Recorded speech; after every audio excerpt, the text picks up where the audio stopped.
هۆکارە سەرەکیەکان ئەگەڕێنەوە بۆ لاوازی ئیمان یەکەم خاڵ.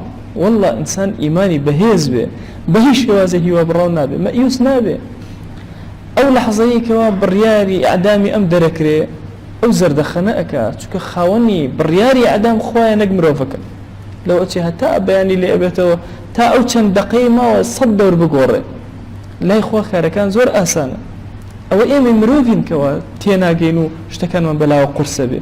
بۆیە هۆکاری یەکەم بریتێ لاوازی ئیمان.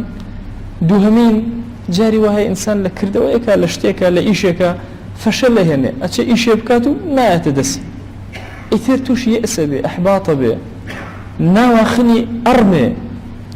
ئیتر ئایا مەسەلەیەکی زەواجە بە قسمەتی نابێ، ئایا مەسەلەیەکی کار و کەسابەتێکە بۆی نەبوو شەهادەیەک بوو بەدەستی نەهێنا خوێندنێ بوو نەجاحەتی تیان نەهێنا، نابێ کەسی موسڵمان مەئیوس بێ.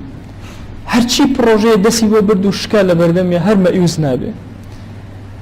هەندێک جار ئینسان خۆی ناتوانێ خۆی بۆ خۆی ئیشەکانی خۆی پێ چارەسەر ناکرێت، تووشی یەئسە بێ. بەتایەتی لە ماڵەکانە ژن و مێرد زۆر کات حاڵەتی یەئس ڕۆیان تێ ئەکا. پیاوەکە بە ژنەکە ئەڵێ تۆ چاک ناویت و ژنەکەش بە پیاوەکە ئەڵێ وەخوا تۆش چاک ناوی. طبعاً هەردووکیان ئەم کەلیمە بەرامبەر بە یەکتر بەکارێنن، ئەوە نیشانەیە ئەوەی هەردووکیان مەئیوس. ئەگەنا مرۆڤێک نییە چاک نەبێ. جاری وهەیە باوکو دایک لەگەڵ مناڵەکانە سوبحان الله سێرەکەی مناڵێک لە مناڵەکان هەندێک لاڕەیی ئەکا باوک تووشی یەئسە بێ، ئەڵێ تازە ئەم مناڵەی من باش نابێت تەواو کۆتایی پێهات. ئەگەر مناڵەکە بێتە مشریکیش زۆر ممکنە گۆڕانکاری تیا دروست بێ. سەبر و تەحمل و تااقەتی باوکەکان زۆر کات هۆکاری یەئس ئەگەڕێتەوە سەر ئەو خاڵەی کە هەردوو کەسەکان ئەو کەسانێک کە پێکەوە تووشی یەئسە بن، دوو ڕەفیقن دوو هاوڵن، هەردووکیان وەکو مەلائیکە سەیری یەکتر ئەکەن. جاری وهەیەکیان غەڵەتێک ئەکا ئیتر ئەویتر لە پێش چاوێکە تووشی یەئسە بێ لەگەڵێ. نا، ئێمە ئەبێ وەکو مرۆڤ سەیری یەکترکەین، تەعامل لەگەڵ یەکتراکەین. مشکلەکانی ناوماڵ ئینسان زۆر تووشی قەلەقی و یەئسەکە.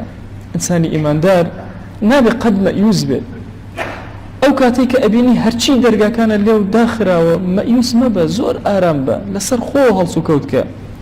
خوا ئیشێکی بەم موسیبەتانەیە کە یەتەڕێت. هیچ موسیبەتێک نییە بێتە ڕێی ئینسان بەبێ خەیری خوا.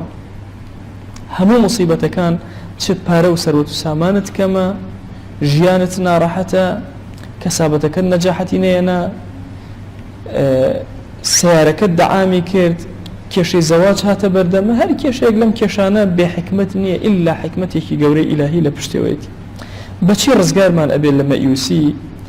چەندێک متمانەمان بەخوا بەهێز بێ ئەوەندە مەئیوسی لەسەرمان لا ئەچێ. تەعزیز و سقەتی بالله، چەندێک متمانەمان بەخوا هەبێت جەل جەلالوه.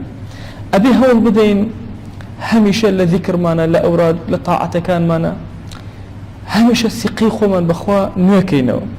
جاری وای ئینسان تووشی نەخۆشیێک ئەبێت، ئەگەر لە بەردەم نەخۆشەکان نوجدا بە کۆتایی بە هەموو ژیانیەت. ئەم دکتۆر بۆ لای ئەو دکتۆری ئەنێرێ، خۆی سەری لێ تێکەچێ، ئەم سەرەکە ئەو سەرەکە، دوای نەتیجەیەکی دەست ناکەوێت. بەڵام ئەگەر متمانەی بەخوا جەل جەلاله و گەورە بێ، هەوڵ بدا ناخی پەیوەست بێ بە ڕەب العالەمینەوە، زیاتر لایەنی دەرونی خۆی بەهێزکە، زاڵە بێ بەسەر نەخۆشیەکانی. ئەو ئەفکارە خراپانەی کە لە ئینسانە هەن هەمیشە ناکرێ، نابێ، نازانم، ئەم شتانە لە فەلسەفەی ئینسان نییە. ئەبێ ئەم فکرە خراپانە ئینسان لە زیهنی خۆی بەرێتە دەرەوە تا مەئیوسیەت نمێنێ. هەر هاوڵێکە تووشی یەئس بوو وەزانێت تەئسیر لە تۆ ئەکا لێی دوورکەوەرەوە، یا هەوڵ بە لە یەئسەکە ڕزگاری کە ئەگەر توانیت و دەرەقەتی هاتی.